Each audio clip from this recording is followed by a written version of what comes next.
DeLuna Coffee is owned and operated by diehard Florida State fans and boosters, the Lemmix family in Pensacola. So cut them some slack for their Hurricane blend. No green and orange, and it's definitely not all about some random letter in the alphabet. It simply is a blend for those of you who love that strong coffee flavor without bitterness. DeLuna has combined 2 different South American beans with a Hawaiian bean. In fact, the Hurricane blend has won as many ACC titles as the school in Coral Gables.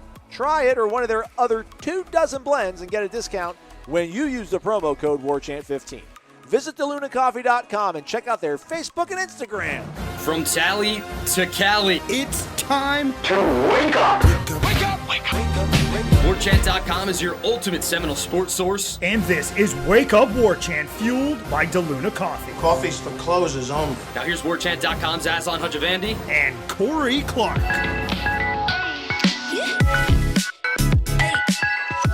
Wake up! What is up? It is Wake Up Warchant. It is fueled by DeLuna Coffee, DeLunaCoffee.com.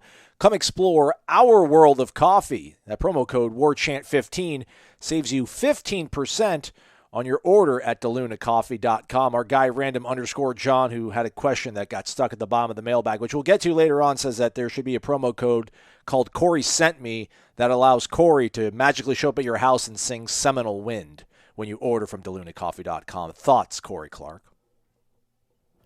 I mean, I don't think that's something people are going to want. I mean, I'd love, you know me, Aslan, I would love to do it. I love to sing Seminole Wind any chance I can get, but I don't know if that's like a, I don't know if that's really a prize, right? That seems like a punishment. No. Like maybe if you don't win a contest, I'll come sing Seminole Wind to you. Okay. Very well. Very well. By the way, speaking of the way we sing, Shanna texted me, the former, she was never the first lady of Wake Up Warchant, was she? We were divorced by then. But, the former, Mrs. Clark. She still listens to the show, and she says that she really enjoys it when you and I attempt to sing. Oh, okay. Which I could, at first, I'm like, well, that's nice. At least somebody enjoys us being goofy. And then I'm like, wait, what do you mean attempt to sing? We sing. There's no attempt about it. I mean, we got pipes, man. I didn't quite understand what that meant. But either way, if you listen to our last show, we both showed off the pipes a little bit with some mid-'80s classics. We reached into the bag. We did. Somebody commented they don't like us singing, but Shanna overrules that person. Sorry, we will sing when it's necessary, but we won't go overboard with it. We'll pick our spots with it. Again, we'll get back to the mailbag. We'll maybe even have 5 minutes. We'll talk about the NFL playoff weekend. I know we're not an NFL show. You guys don't care, but it's just madness. I want to talk about it for at least like 3 or 4 minutes. But we begin with basketball. It is January. Leonard Hamilton and his guys back from the dead. Rumors of their demise greatly, greatly exaggerated. Season sweep of Miami, 61-60. It was entertaining. It was enthralling. Probably a little bit of. It didn't have to be entertaining or enthralling. They were hammering Miami for the better part of 3 quarters of that game. Although I shouldn't say 3 quarters because they played 2 halves.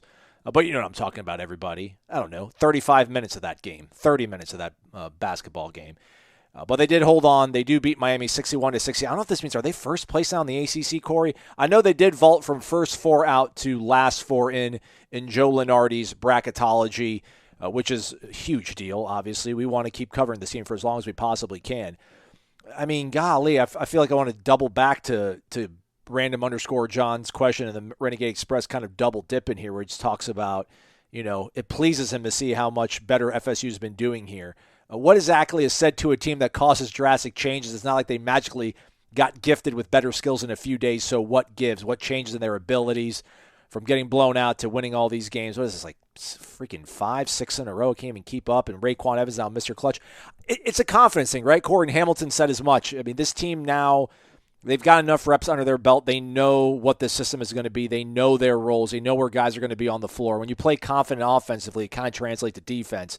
But I don't know if you want to talk about what you think is their overall improvement that they've done, or just want to focus on the fact that Miami is just not all that good at competitive athletic sports against Florida State. They just can't beat football, got swept in baseball, swept in basketball.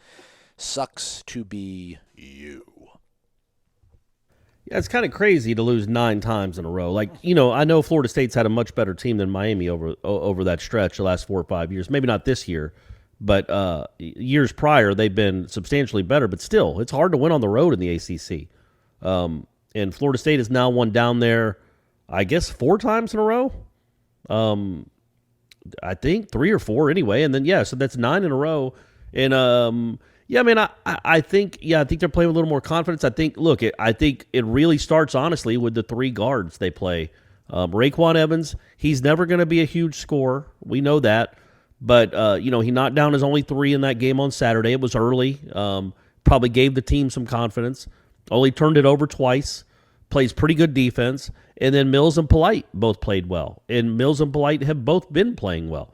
Polite's still not shooting it the way we know he can, but he's doing a lot of other things. He rebounds well. He's getting points in the paint. He's playing like the guy we thought he was going to be. And he wasn't earlier. I mean, I don't want to pin it all on one dude. That like he's the reason they were losing games or not playing well, but they were expecting something from him this season that he hadn't really delivered until this winning streak. And then this winning streak comes, and he had 15 on Saturday, and they needed every single one of them. We'll get into that in a second about kind of the meltdown there at the end of the game. But overall, I don't know why, and I do this every year, and it's just goofy. I was like, man, it's okay if they have a down year. It's okay if they miss a tournament. It's okay if this is a rebuilding year. Clearly it's going to be. Every good team they play on the road, they get blown out. Even Wake Forest, although Wake Forest has turned out to be better than we thought. Like, I think they're 16-3. So it's not a shame to lose to Wake Forest. That's not an embarrassment. It's the way you lost. Not even really competitive. But then, they've kind of flipped things since then. I think overall the defenses have been better, and you're getting the role players are playing their role. Wyatt Wilkes, look, in that first half, he's not going to be a guy that changes a game, but he needs to be a guy that knocks down open shots. That's what his role is. And on Saturday, he did. Again, his 3 right before the half. I know it made it a 24-point lead, but if he doesn't hit that, they might lose the game. So all that's what his role is, to keep the ball moving on offense and to hit open shots. Polite needs to rebound, defend, and hit open shots. And Mills is the guy that you're probably going to go to late mostly, but Raekwon Evans is shown he can play. And look, man, it's the fine line of college athletics. It's the fine line of being on a team where what's the difference between Florida State and Miami, man? They've played twice. Florida State's 2-0 by a grand total of 2 points. 3 out of the last 4 wins Florida State has had have been by 1 point, each of them. And then the one against Syracuse ended up being a 5-point game, but Florida State had a 1-point lead on the final possession with Syracuse having the ball. That's happened, 4 straight times? 3 straight times? That Florida State has had a 1-point lead and had to get a stop to win the game. So, it's not like they're dominating these teams. It's not like they're being, wow, this is a Final Four caliber club. They're clicking on all cylinders. But, they're doing enough to win. And I just didn't think, it just didn't seem like they were going to have some of that magic this season early on. But it was an early part of the season. And that's why I was dumb to think anything otherwise, because this is what this program has done for the last half decade or so. And it was dumb for me to doubt them. But here they are. Yeah, man, they're in first place. They're 6-2. The only other team that's 6-2 in the league is Miami, and obviously Florida State holds the tiebreaker over those chumps. It's weird, though. If you look at the ACC website, they have Miami listed ahead of Florida State, both at 6-2. I guess because maybe Miami's got a better overall record, but that doesn't matter when you're showing the standings of your conference. Everybody versus FSU. FSU versus the world. Corey, you also are correct. It is 4 straight wins for Florida State down in Coral Gables. I guess a little bit back to random_John's question, just the improvement. I mean, you mentioned the improved guard play, obviously. But how much of it is Leonard knowing the buttons to press? I mean, I think he did say, I think we had a story over on warchant.com about he kind of challenged his team before that Duke game and let them know, like, you guys are going to have to grow up. I mean, for him to kind of know that, obviously it's Duke, so you do have to kind of obviously play probably your best game of the season. I mean, they play their best half of the season against Miami the 2 games later. But for Hamilton to have such a good feel for what his program is, what his philosophy, what his culture is, and to know that he can push the guys at this juncture in the season, kind of challenge them. And I mean, I don't. Maybe he didn't know if they would be able to rise up to, but he knew that something had to change. It just kind of goes to show just how much maybe the nation underappreciates what Leonard Hamilton does. Hopefully, he just starts getting more recognition. He certainly deserves it. They're sitting obviously here at first in the ACC, but just I kind of think about him challenging the team. We heard about them talking about that after the Duke game. And then when he lays that challenge down, now they're playing this well. It's kind of like, hey, this guy knows his team. He knows how to connect with kids, even, as he's flipping 70 whatever, and these kids are getting younger and younger. It's super cool to see that. And then, we're not going to have to live through the indignity of a quote-unquote down year. We got this thing rolling, man. We are a basketball school. It's pretty cool. Got to learn to embrace it a little bit better. Yeah, and I know going back to that game on Saturday, like he said afterwards, that was I watched the game in its entirety later that afternoon. Brady actually had a basketball game. So this is what happened. Brady had a game at 2 o'clock, which is right when the Miami-Florida State game started. So I was watching Brady's basketball game. We get in the car. Brady's team, it's ridiculous. Not because of Brady. He's a good little player, but they got like three of the best players in the league on one team, and they are destroying folks. But anyway, they beat the number 2 team in the league by 20-something points. It was 31-9 at one point. So we get in the car, and Brady goes, Florida State's up 43-19 at half on Miami? And I go, no, they're not. What are you looking at? He goes, it says it right here, 43-19. I'm like, come on, man. He goes, okay, well, because he gets updates from one of the apps. And then he goes, I'll go to ESPN and check. And he goes, yeah, Dad, they're up 43-19. I'm like, well, that's nuts. So anyway, we drive home. I got to go pick up something else. We're driving to meet other people. I get to the parking lot. Stephanie goes in because I'm texting someone. It's like 3:58, and I assume I haven't even checked the score because I knew I'd be watching it later. So Stephanie comes in, and Stephanie texts me. I checked Twitter finally, the FSU basketball account, and it says Florida State up 61-52 with 2 minutes left. I'm like, all right, well, Miami kept it close. I didn't expect them to win by 50. I knew Miami would make a run at home, but 9-point lead, 2 minutes to go. That's fine. Stephanie then texts me and says, hey, you should come inside. The FSU game's on. It's 61-60. And I'm like, what? How did that even happen? And then, yes, I go back and watch the game and see how that happens. And what happened was the turnovers were just – Caleb Mills, as good as he is, and they would not be anywhere near where they would be, where they are right now, first place in the ACC – without that kid. But you can't be that careless with the ball, especially late. Like, the problem wasn't just, I think they turned it over 15 times in the second half, or 16 times, after not turning it over at all in the first half. But the turnovers that lead to easy buckets on the other end, you're just giving them points. It's much like the Rams and the Bucks on Saturday. It would have been one thing if Tom Brady was having to lead them down the field 80 yards to score every time. Like he did against the Falcons when he was coming back. But you keep giving them the ball at the 25. You're like, please take this game. You kept giving Miami live ball turnovers where not only did you not get a bucket, you're giving them points, just giving them to them. Their last basket was that alley-oop dunk off of just a bad decision by Caleb Mills, but my point being, as bad as that second half was, and it was ugly, and Leonard Hamilton said as much after the game, it was probably the worst second half they played. It was it was by far the best first half they played. It's the best half they played, period.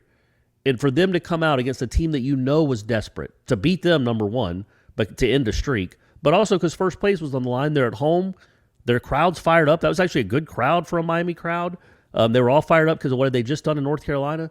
And you go and step on their throat like that, and you should have ended it. You didn't. But to be up by 24 at the half, that's unheard of, really, in ACC play on the road. So that was really impressive. And the point being, as bad as they were in the second half, as good as they were in the first half, what's cool about it is it's not like Florida State should be flying in the clouds, right? Like, golly, we're incredible. We just got outscored by 23 points in the second half of a game. So you won the game, but there's still so many cool teaching moments for a young team that you can't imagine they're too cocky, that they get too caught up in what they're doing, because that second half was so ugly. You get a lot of teaching moments, even with a really, really important win, and that was an important win. The clutch shot, the biggest hits. It's time for the Zaxby's Indescribably Good Player of the Week. You heard the man. Time for the Zaxby's Indescribably Good Player of the Week. Corey's going to give you the correct one.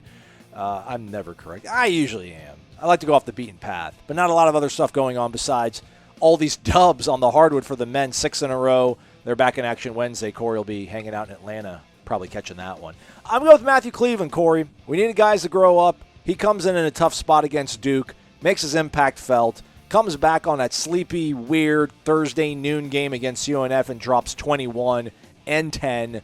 Didn't have maybe the best showing against Miami, but still, again, a guy gets 7 rebounds, does some of the dirty work for you. True freshman. Sky is the limit for him. Ceiling is the roof. Matthew Cleveland, my Zaxby's indescribably good player of the week.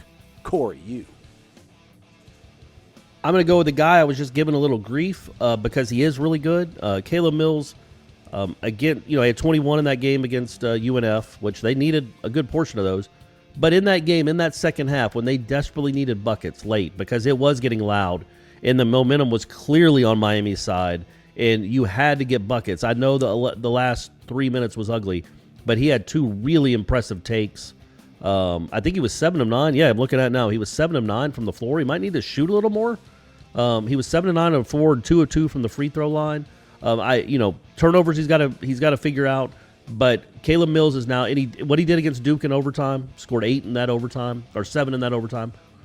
He's starting to become the guy I thought he was going to be, where he's the guy that can kind of put you on his back for 5, 7, 10-minute stretches, like he did against Syracuse. It's like he's got his sea legs about him now, and that was they needed every single one of those 16 points. So I'm going to go with Caleb Mills. Usually we're going to try to split it up between sports. But, buddy, when you won 6 in a row, you just beat the number 6 team at home, and then you go beat number 1 on the road, number one in your conference, you deserve to have 2 indescribably good players. Caleb Mills, Matthew Cleveland, our Zaxby's indescribably good players. Busy weekend of recruiting over at the Moore Center on the campus of Florida State University. Check out the premium recruiting board and all the updates from our own Michael Langston and Austin Cox. We talked about this a little bit in our group text, Corey, with you, I, and Ira. It's early right now in the recruiting cycle when it comes to 2023 prospects. I think they did have a 2022 kid from Jacksonville, the defensive end Jack Pyburn. I think Florida State is moving on from him, it sounds like. Get the full wrap over at warchant.com. But there's updates on nearly a dozen players that were on campus, 2023 guys. 2 of them were 4 stars. A couple 3 stars, and a lot of guys that didn't even have any stars. And I don't know if cool is the word, but just like Mike Norvell has whatever kind of formula, evaluation, they want to get a certain kind of player. Again, maybe this whole family fit thing is a legit thing. I'm just really curious to see what's going to happen here because we know that the quarterback they lost from Mississippi, Luke Altmaier, was a guy that didn't have a lot of fanfare, but as soon as Florida State got on him, that was kind of the beginning of him really getting his stock pumped up when it comes to recruiting. So some of these guys are going to IMG and they have no stars by their name, which is crazy. But just what is kind of your thought, I guess? I know you're not the recruiting guy, Corey, but just it seems like they have an idea of what player they want. Recruiting rankings be damned. And I don't know, again, it's just I think it'll change, man. If he wins here, it's a great thing for Florida State, but I wonder if it's going to – he's not reinventing the wheel here, but he's going after a different kind of prospect, it seems like, and really curious to see how that's going to work out. Well, he learned his lesson from Travis Hunter and Marvin Jones. Like, screw those guys. That wasn't fun at all. I have one kid on the hook for 20 months. The other kid is a legacy. His dad's about to go in the Hall of Fame as a Nole. He's one of the great ever Noles. We get down to his final 2, and he chooses the other team. So what's that? I'm going to keep after the 3 stars. No, I look, man. I don't think that that's the case. I think I don't know honestly how much, and this would be an interesting thing I don't know if they'd ever talk about it on the record. Coaches are always going to tell you they don't care about stars anyway. Right. They like who they like, and they don't care what they're ranked.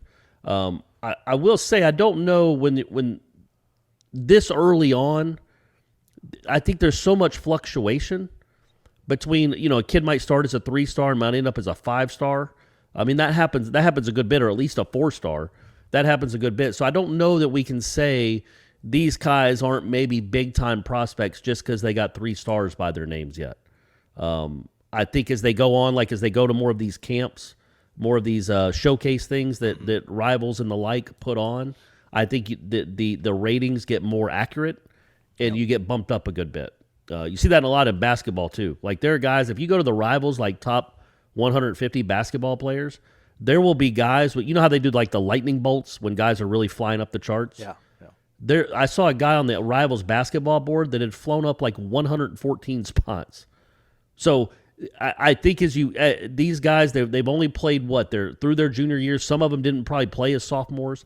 So there's maybe not as much film to know. That being said, look, man, at the end of the day, you better go get 5 stars, or at least guys that are being recruited by everyone. You can't win at the level that Florida State wants to win and be the team you want to be by recruiting with the NC States and the Boston Colleges of the world. And I don't think that's his plan. Again, he's probably gonna finish with the top 15 class this year. You know, you need to start getting that if you can. You know, I know it's a whole new world out there. You need to start being consistently in the top 10, because the teams that are consistently in the top 10 on the field are always in the top 10 in the recruiting classes. So I don't think it's like his motto or his MO to be like, who wants these 5 stars? Let me get these diamonds in the rough. No, I think he just wants diamonds, and rough be damned.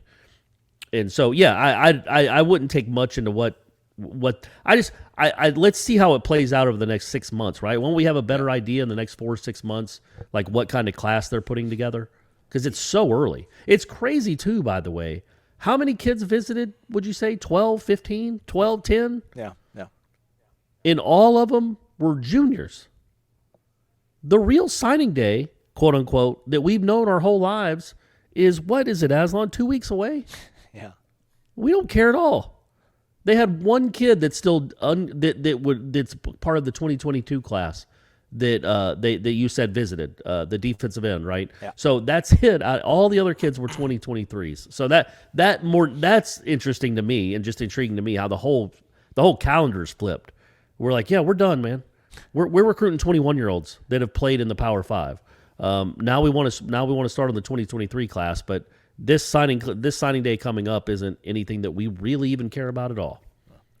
Yeah, I'm curious to see again, what happens when these guys do go to the rivals camps and maybe put some more tape out there, whether it's 7-on-7 camps, because again, they're not really highly recruited and ranked, or they're not highly ranked, I should say. They're being recruited, but they're not highly ranked right now. It will be cool to see if some of these guys end up being 4 stars, end up being rivals 150 guys, to where you can be like, listen, man, this staff can identify and evaluate quite accurately, and they get on guys early. So that will be something that we'll have to definitely monitor, which we will with Michael Langston throughout the offseason.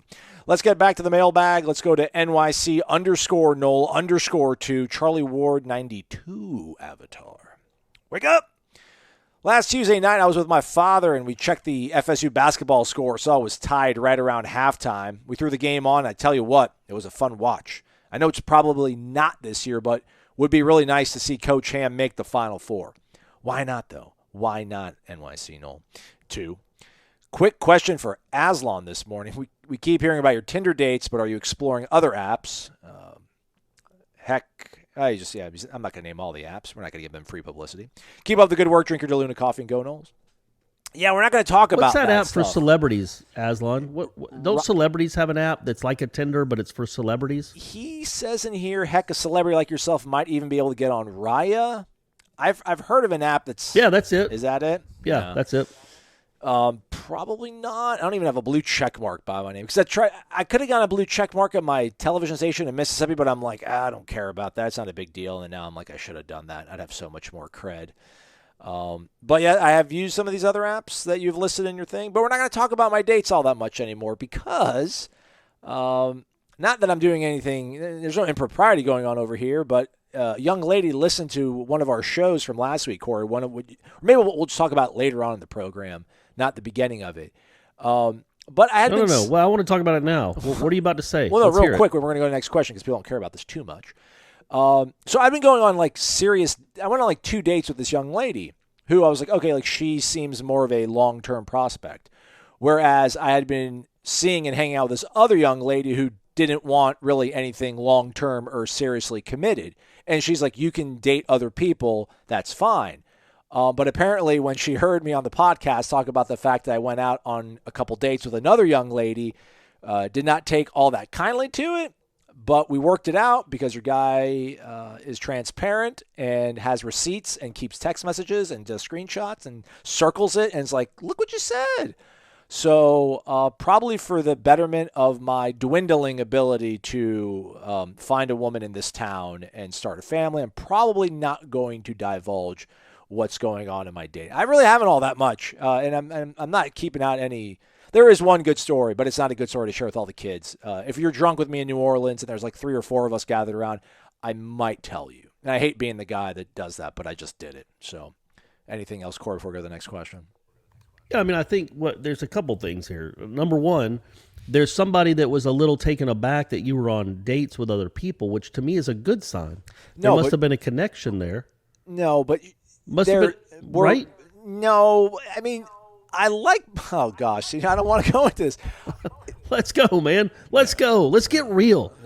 Let's put down the facade and all the nonsense, and let's just get real for a second, Aslan. People suffer. She doesn't want a serious boyfriend, and I don't see her as being a. And I've told her, like, I don't like. We're fundamentally different on some things, but she's a fun hang.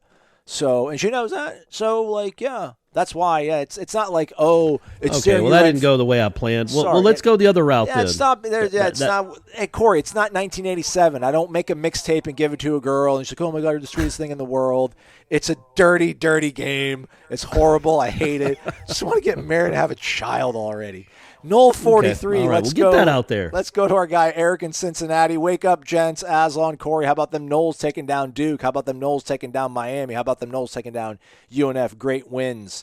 As far as our football program, I like what I'm seeing by Coach Norvell and his staff going into the portal and getting these players to come to Tallahassee. My question, is there another pass rusher in the portal to line up with Verse?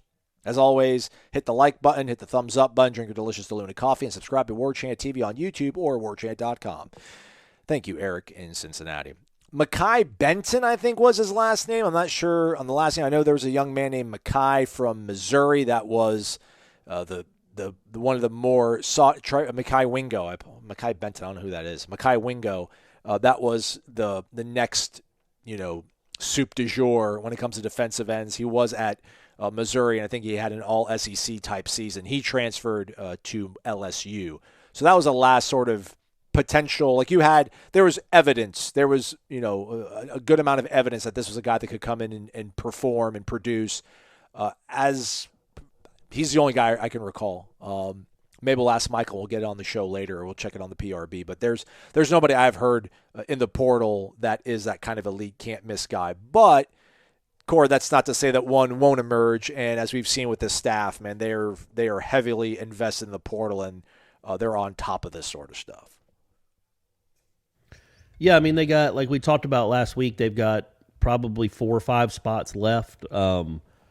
Yeah, I would be stunned if one of the positions they weren't really evaluating wasn't another rush end or another defensive lineman of some sort. I mean, probably a defensive end is what you want, but you definitely want another body, a good body, like can play, a proven commodity on the defensive line. You definitely still want one more of those. So, and again, that's the thing about the portal, man. It's open 24/7, 365. Like, it's not closed for the winter. It might be closed for a few months, but then spring practice starts all over again. And, kids that are unhappy with how the season went can see the writing on the wall in that month and be like, yeah, man, I'm not going to play here. I don't like this new coach, whatever it is. I'm going to the portal. That's where they got, I think Devontae Love-Taylor might have been after spring practice. Dylan Gibbons definitely was. The great Alex Hornibrook, I believe, might have been after spring practice. But, yeah, so it's not unheard of, and I would think at least they're going to get a couple in April. So it might be a kind of quiet, I would think, next 6 weeks or 8 weeks and then when spring practices start finishing up, I think we'll – like the way the portal was after Thanksgiving when regular seasons were wrapped up and then after bowl games, and then I think you're going to have the third wave, probably won't be as pronounced, but you'll have a third wave right after these spring practices start ending. Yeah, I agree with that. However, Devontae Love-Taylor, he committed and he came on campus in January. So, because I remember, I think he actually announced. Yeah, that's what I said. Yeah, that's what I said. Okay. That's exactly what I said. I don't know why I even said that. It sounds like you just repeated verbatim the words I said. N. Parker 52682. He's been around since. Wow, I was a jerk to you. You've been around since 2005. I'm sorry, man. I apologize for that. Golly, that's 2005. That was 17 years ago. Jeez. N. Parker says, I keep hearing these win predictions, and the term winnable is being used quite often when describing FSU's ability to win certain big games this upcoming season. In reality, all of the games are winnable. Okay. But in my estimation, they will only be favored in 5 games. So let's assume they win those 5. Where are the upsets coming? We can do so much content, I think, off the schedule alone before it's even been laid out chronologically correctly. All right, so he asks, he thinks we'll be favored in 5 upsets. Okay, LSU will probably be an underdog because it's in New Orleans. I kind of agree with that. So he says LSU, Florida, Clemson, Wake, Louisville, Miami, NC State. I don't know. I think we might be favored against Wake at home. Well, and also it depends on how the first 5 games go, but you could definitely be favored at Louisville. That's not asking a lot. Yeah. Either way, though, okay, so you're an underdog to Louisville. You're an underdog by 3 points. You know what I mean? Like, none of those spreads, unless Florida State just turns out to be awful, none of those spreads are going to be like what we saw 2 years ago. I don't remember what the spread was before Florida State chickened out and didn't want to play Dabo's team, but I have to assume it was like 28 or 30 points. Like those that to me is not, clearly it's not winnable. They were not going to win that game. They weren't even going to be competitive. They should be competitive in all these games because those spreads, I think, at least if I was handicapping it right now, I think the spreads for all these games would be a touchdown either way. All of them, even the ones you're favored by, except Duquesne. Like I don't think you Georgia Tech, you're going to be favored by 18 or 20 points. You shouldn't be anyway. I would certainly take Georgia Tech. And same thing with Syracuse. Like, I expect them to play a lot of close games. Unless they've gotten worlds better on offense, I just expect them to play a lot of close games. But again, is it an upset? Like, did they upset Miami? I don't even remember what the spread was in that game. Were they favored or was Miami favored in that game? I'll check it. Carry on. So the point being, it's not like you're asking. So you say they're going to be favored in 5, but the 7 games that they're underdogs, and it'll probably be 6 or 7, whatever it is, unless they get off to a fast start and they prove to be something really good. Those spreads aren't going to be out. Those spreads aren't going to be double digit, 14, 17 points where you're like, wow, this would be a massive upset. It'd be like you're an underdog by 2. You're an underdog by 4. And, yeah, we'll see if Wake Forest is favored at Florida State. That would be, right now as it stands, I would be pretty surprised by that just because Florida State's a public team and they get a lot of money bet on them. So, but, yeah, either way, I wouldn't say that Florida State needs to pull off stunners to get to 8 or 9 wins. They're going to have a lot of coin tosses, man. And for me, coin toss is a 7-point spread either way. That means you will be in the game late and have a chance to win it. And that should be what most of their season is. Tell you what, they need a reliable field goal kicker. We think we got one, Aslan? Is Fitzmagic the guy? Oh, gosh, I hope. Miami, a 2.5-point favorite last season against Miami. I think coin flip is like 3.5, 4 or less. But looking at this sort of quasi-listed and Parker dropped on us, if they release it right now, like preseason sort of stuff, I would think that probably at NC State is going to be your quote-unquote biggest upset. That's going to be the largest spread, I would think. I think at Miami, that's going to be the toughest game of the season unless the kid from Texas, the Cade Klubnik kid, the true freshman quarterback, unless he's Trevor Lawrence reincarnate. I don't think the Clemson game will be the toughest one on the slate. Florida, man, I don't know. I see some tweets and like, oh, I like that hire, and I don't know a lot of these guys, and he's bringing a lot of players over from Louisiana, which I think is kind of bad juju. So, and they got to come to Tallahassee. So I'm not It's just I'm not worried about it, but I don't think that'll be a crazy spread. But yeah, I feel like NC State, like right now, they would just based on what Florida State did last year, how they looked, what's coming back, what NC State's got coming back.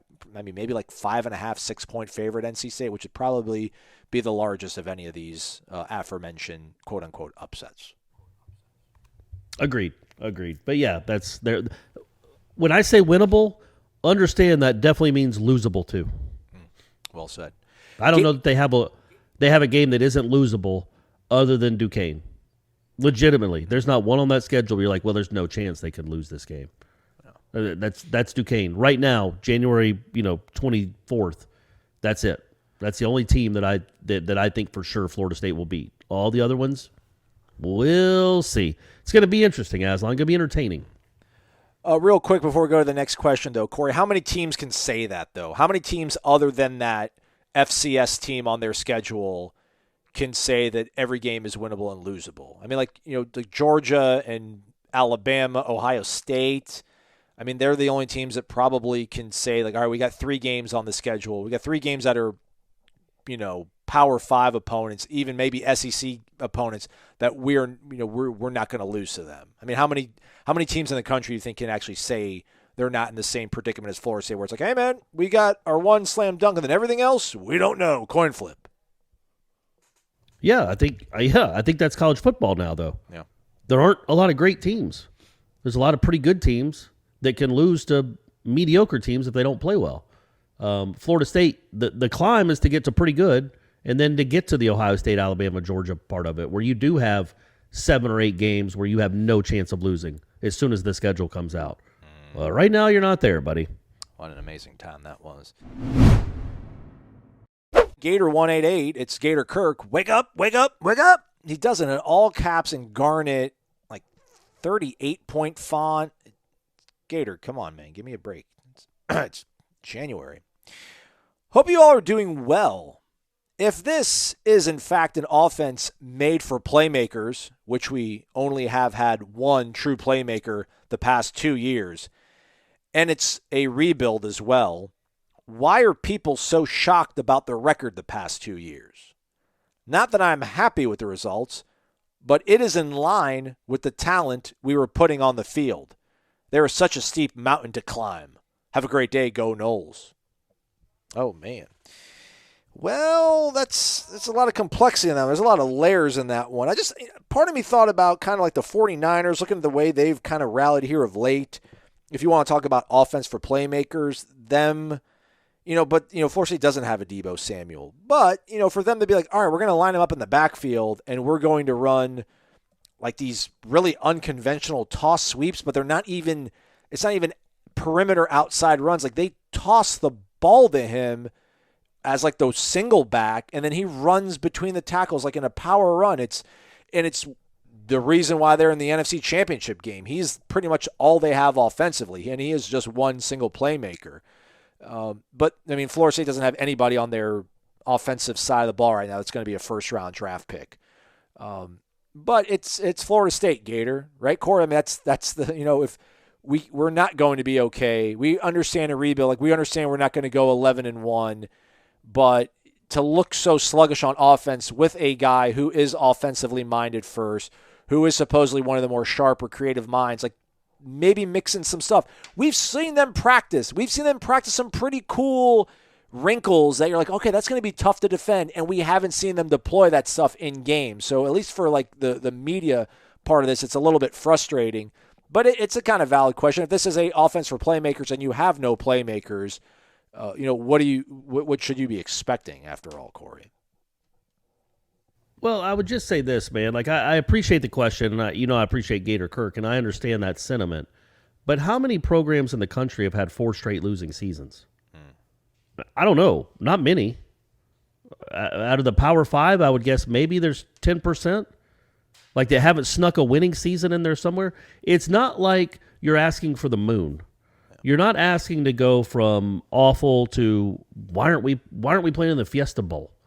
Why aren't we playing on national championship Monday night?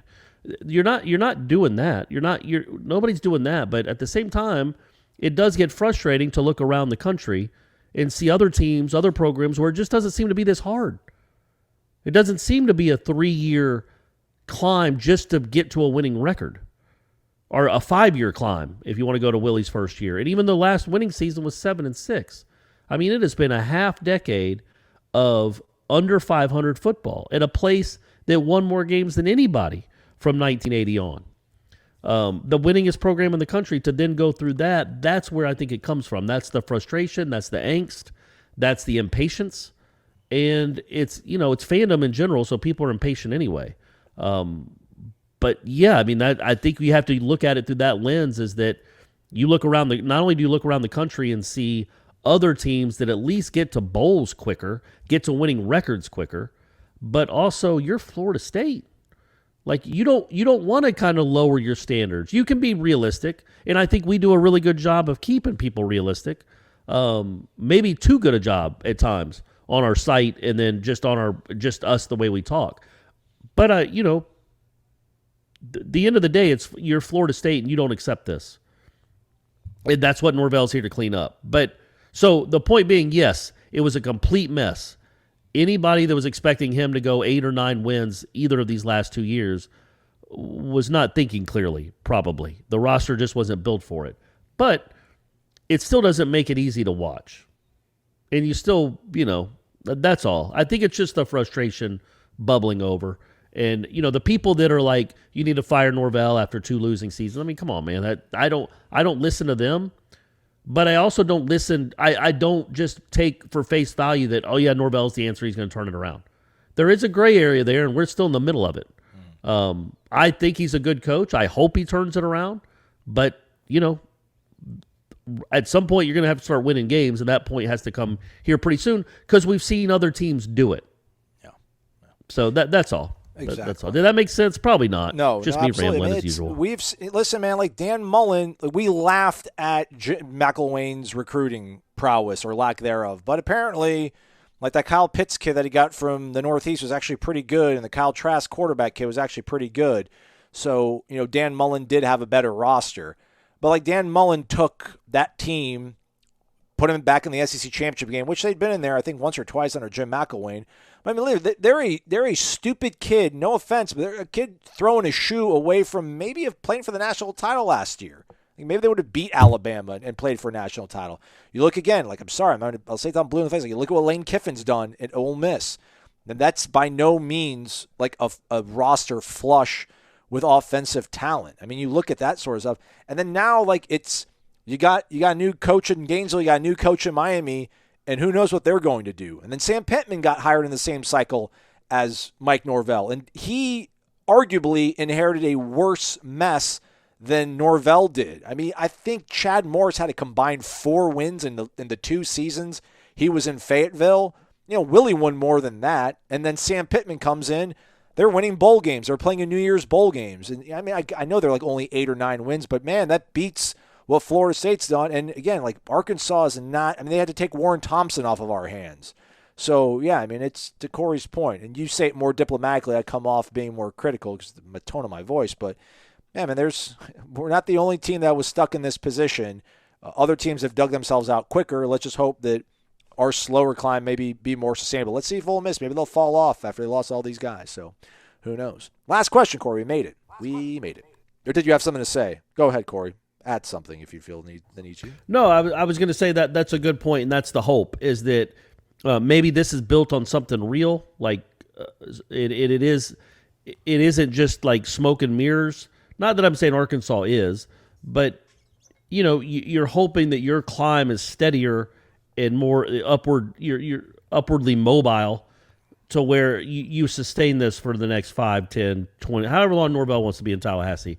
Like maybe the slow climb is a little more sustainable than the fast climb and then the drop back down, and then go up again and go back down. Maybe we're going to get to a point where we're already at the floor, and then he's building a foundation where it's always 8 or 9 wins, and occasionally it's 11 or 12 wins. Something like that, buddy. Yeah, and then by that time, though, hopefully the SEC will have gobbled us up, and then it's going to be like, great, we were just finally getting our sea legs back and winning 10 games a year and owning the ACC, and now we got to play Oklahoma and Alabama and Georgia and all these teams. But hey, maybe. Hey, I was going to ask you about the playoff real quick. I know it's late. We're already late. We got one last but question. Can we get this last question before the playoff, or do you want to do the playoff right now? No. I want to ask you this real. No, not about the NFL playoffs. About the college playoffs. Yeah. So with Texas and Oklahoma getting in there, you're going to have. What do you think the SEC sticking point is for how many teams can get in? If you have a 12-team playoff, would you limit how many teams from one conference could get in? Man, no. I mean, you can't. Because I would. All right. Because my thinking is you don't get the reason that like a team in the SEC can play in a playoff with 3 losses is because they're in the SEC. Like that's the reward. You play a tougher schedule, sure, quote unquote, roll your eyes if you want, but they do, especially with Texas and Oklahoma about to join the mix. So you play a tougher schedule, you get all this money. The reward for that is unlike the ACC or the Pac-12, a team with 3 losses from your conference probably will get in. A team with 2 losses definitely would get in, at least one of them. But the downside to all that is, sorry, you're going to also cannibalize yourself some. Like, there's going to be some of you that are deserving that lose and don't get to go. Sorry. That's life. You chose to be in the SEC. You get all that money. You chose to be in the conference where it all means more. Well, sure, it does. It's also harder. But if you can't win 9 games in a regular season, you're not going to be in my playoff. Yeah. That's you get all the perks of being the SEC. Well, the downside of being in a great conference is you play a lot of tough games and you're going to lose some. Now, I would hate for that to even be alleviated. We're like, all right, fine. We're going to let 8 teams from the SEC go or 6. It's like, no, man, you got to limit that. And I think that'll be a sticking point for all the conferences. That's just my thought on it. Yeah, we'll be diving in and out of that discussion, I'm sure, plenty of times between now and whenever they do announce the expansion. But I guess you're right, though, man. If you do expand to 12 teams, a 3-loss team would be able to sneak in there. Maybe, yeah. Maybe you cap it like, you can't have 3 losses, but that's crazy. Then you do well. You let SMU in because they're 10-2. Who knows? Brave new world. Yeah, absolutely. Yeah. All the SMUs in the world, throw them in there. Sorry, A&M. Sorry, Texas A&M. I know you have 5 first-round picks, but you lost 3 times. Good luck. Good luck in the pros, guys. Birds the Knoll. 2 questions. I like these questions, too, I think. How did he wake up? How about that game the other night? We want Bama. He's talking about the Duke win. Oh, wait, wrong sport. Anyways, do you all think that Coach Leonard Hamilton is Hall of Fame worthy? I think it's dumb if people say he doesn't have a good enough resume and no titles, but my goodness, what he's done and what he's made FSU basketball becoming relevant, that's incredible. What you think? Is he not already in the college? I mean, yeah, he's got to be. Yeah, if he's not in the College Basketball Hall of Fame, then it's an absolutely. Well, they don't have one. I don't think it's just the Basketball Hall of Fame. Oh, so it's just. And no, he is not in it. Charlton Young, one of the assistants, has talked for years about wanting to get to a Final Four because he thinks that would cement the legacy and get Leonard in. Yes, Leonard should be in. I don't really think there's any question. In fact, I saw, for a variety of reasons, not just what he's done at Florida State, but that's a big one. But I saw somebody, because Houston's coach is Kelvin Sampson. Yeah. Who's a very good basketball coach. And he won a big game. They're ranked again this year. They're very good. It's where Caleb Mills came from. And somebody on the Twitter was like, it's a travesty that Kelvin Sampson isn't in the Hall of Fame yet. And I'm like, man, go look at why Kelvin Sampson stopped coaching a few years ago. Like, it's not a tragedy about stuff like that. And Leonard he is such a good ambassador for the sport. He's a great ambassador for the ACC. He's a good dude, and he's a gentleman, and he wins a bunch of games at places they don't historically win. Now, not everybody that gets to the Final Four is a Hall of Fame coach, right? Nobody would make that argument that everybody that gets to a Final Four is automatically a Hall of Fame coach. Well, by the same token, just because you don't get to a Final Four doesn't mean you're not a Hall of Fame coach. So I hope that gets rectified. I hope that does happen. What he's done at Florida State, I think he's now 4th all time in ACC wins. It's just incredible, really, what his whole run has been, really. but especially this last 5 years, what he's done. So he is not in yet. I do think he deserves it. I hope it happens, just like I hope, Leroy Butler, Mickey Andrews, all these people that Anquan should get into the Hall of Fame. And I also say this, at some point before he retires, maybe if I don't know if Leonard's going to be the guy that announces this is my last year. He might.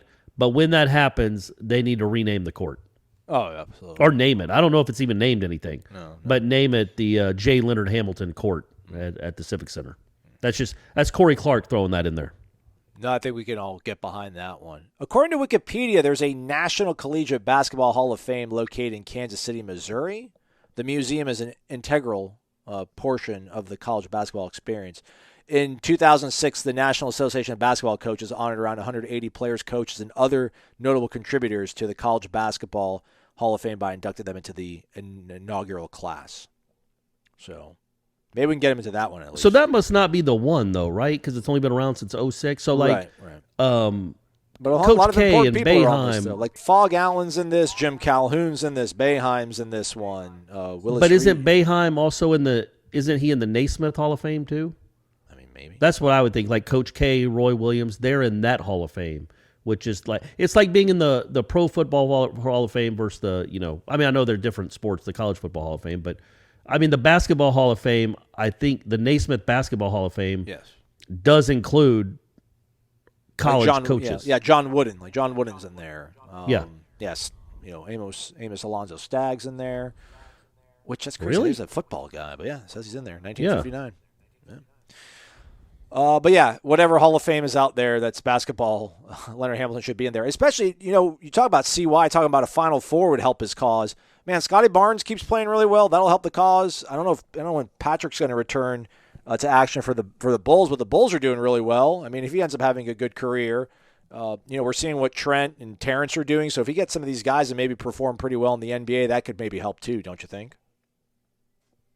I do, yeah. And I also think hopefully it will be held into account. It'll be held, people will remember that his best ever team didn't get to play in the postseason.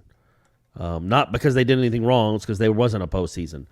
They were probably going to be a 1 seed or a 2 seed. They were number 4 in the country, and they had a very real shot at getting to the Final Four, and they didn't get a chance to play for it. So hopefully that comes into account too when you're judging his career and his accomplishments, because that team was an all-time team.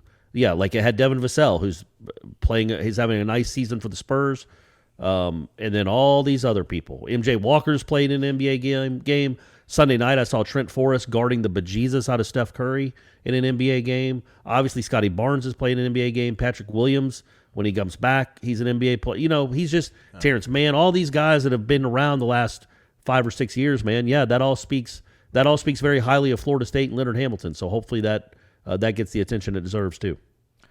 Last one, part of the second part of Birds Noles question. For my football question, what's your way too early score prediction for the Duquesne game? I see all these way too early articles. Just curious as to what your mindset for a score is right now, and I'm curious as to how it will change over time. Have a phenomenal day. You as well, Birds and Noles. 49 51 to 13. Okay, I like that. 51 to 13. Okay, that's my score. Yes, you should score 50 points. Come on, it's Duquesne. You should score 50, but I was going to be nice and say 49 and give you a couple shaky possessions defensively and say 13. I won't be upset with that, but gosh, yes, please score. Hang half 100 on somebody. Do that. We used to do that. So let's get back to doing that. All right, and then on our way out, do you want to talk anything all about after what we had, maybe the worst weekend of NFL playoff football on Super Wild Card Weekend? It was not super. It was pretty lousy by and large. Just the absolute wildest divisional round playoff weekend in, my lifetime probably, yours as well. Bigger fan of the Niners-Packers game because I don't know what happened to me, Corey. Maybe just the bitterness in my soul is just finding other ways to assert itself. I don't even know what I watched on Sunday night with the Bills and the Chiefs. I think that's called football when you can score 25 points in like a minute and a half. I think I saw a stat that Patrick Mahomes threw for 177 yards after the 2-minute warning in the fourth quarter. I don't even know what that sport is. But to see the special teams, all three phases come into play in a 13-10 game. It's cold. It's snowing. Lambeau Field. And just running the ball, being just aggressive, outmanning the dude in front of you. The Niners-Packers game was my favorite of the weekend, also because my brother's a Niners fan. But everybody probably is going to want to talk about the Chiefs-Bills game. Floor is yours. Steer the direction of the conversation, Corey.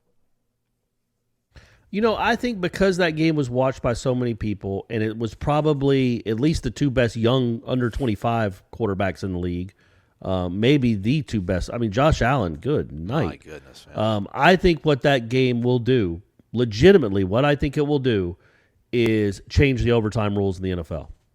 I think Josh Allen not getting a chance to get the ball in his hands and at least match what Mahomes did.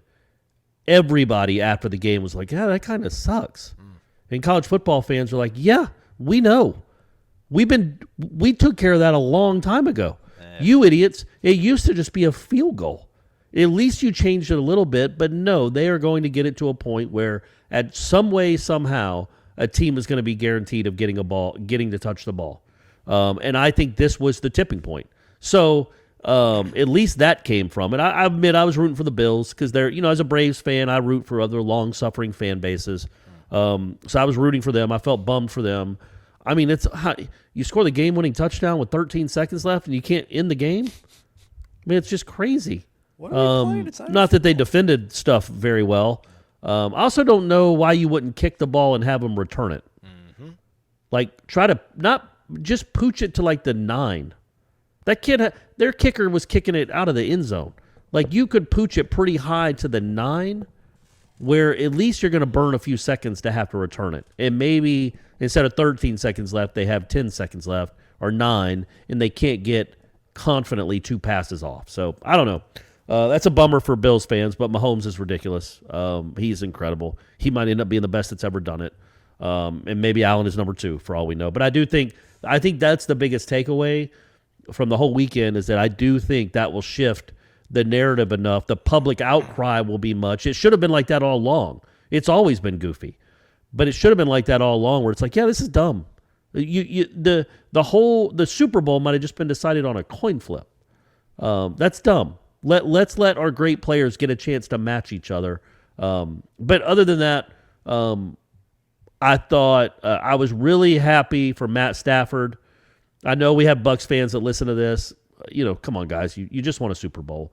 You really had no business being in that game. I know it was a painful loss, and I do feel bad when you lose heartbreaking games like that, but it was crazy y'all were even in the game. And tell people, Aslan, before we get out of here, what I texted you right before Cam Akers fumbled. The Coracle did what the Coracle does, and literally at 6:07 p.m. texts, it is crazy that they're going to Akers.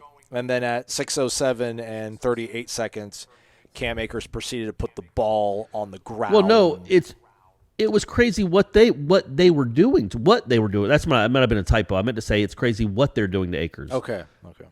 When you've had a kid, number one, it's only his second year, right? Yes. He's not a real experienced guy. And he was just out for 6 months with an Achilles injury, and they just ride him into the ground like he's Jim Brown. Win now. Like, I don't know how many carries he had in that game, but it was like 25, right? Yeah, I think 24. And he fumbled earlier in the game. He had, as anybody listening to this show remembers, he had a few costly fumbles in his time at Florida State. It wasn't a guarantee. It's just like, how did y'all get to the playoffs without Cam Akers if he's the only guy you give the ball to once you get into the playoffs? Like, who is his backup? Where'd he go? Is he disappear? Was he a myth? Like, why not use maybe a more experienced back that isn't coming back from, number one, who's in better game shape? It was just crazy. It would be crazy, when these NBA players come back after injuries, even like a Klay Thompson, he's on a minutes restriction. I would have figured Cam Akers might get 12 touches a game. McVay's like, no. We're gonna give my man 49 touches. We're going to test that Achilles out. We're going to test his shape out. Now, I'm not blaming. I mean, still, you can't hold a ball like that in that situation.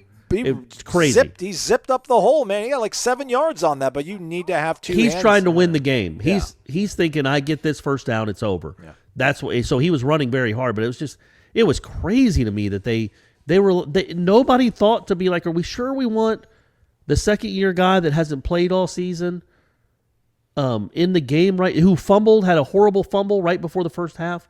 We want him in there right now when we're trying to run out the clock? That's all right. Let's do it. But man, we sure?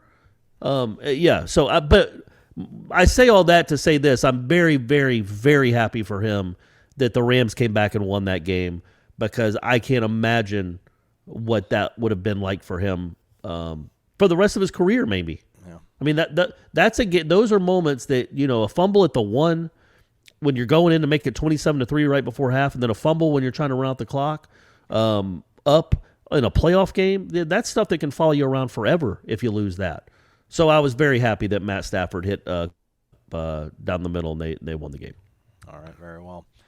Yeah, they need to change overtime, but I do not like college overtime. I think it's ridiculous. And I also think they need to make the field smaller, like not as wide. It's just, what can you do?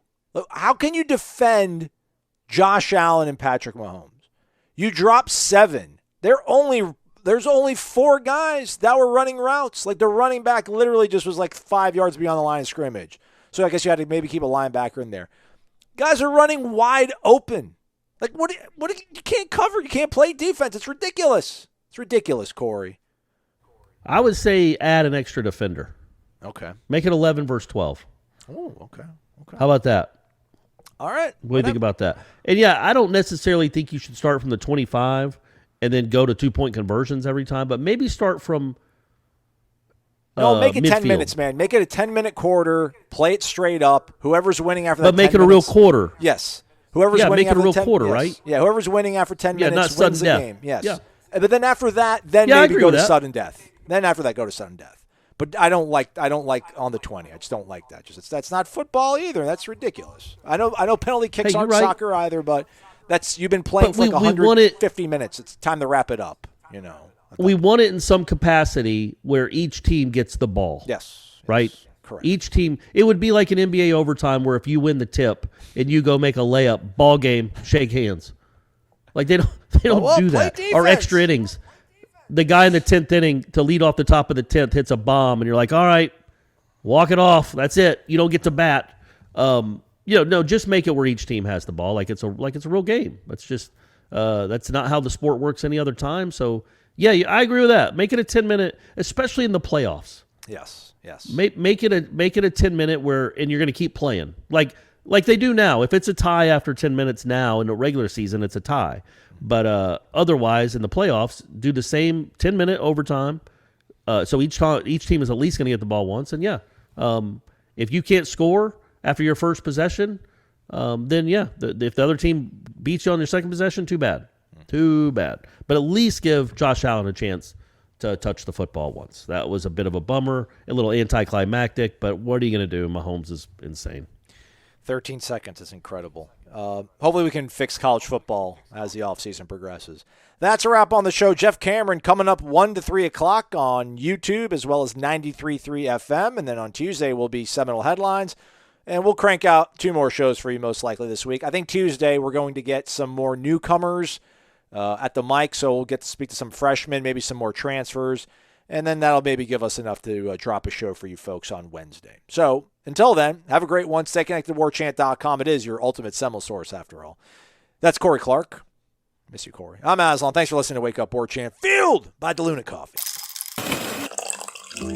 Come explore our world of coffee. DeLuna Coffee features over 24 different blends. DeLuna's unique roasts can be delivered ground finely for drip coffee makers, coarse for the craft crowd, untouched as a whole bean, or even in convenient K-Cups. Founded in 2014 by the Lemmix family, Ed and Brett are FSU alums and boosters who are extending a special offer to all listeners. Use the promo code WARCHANT15 for a 15% discount. Visit DeLunaCoffee.com and check out their Facebook and Instagram.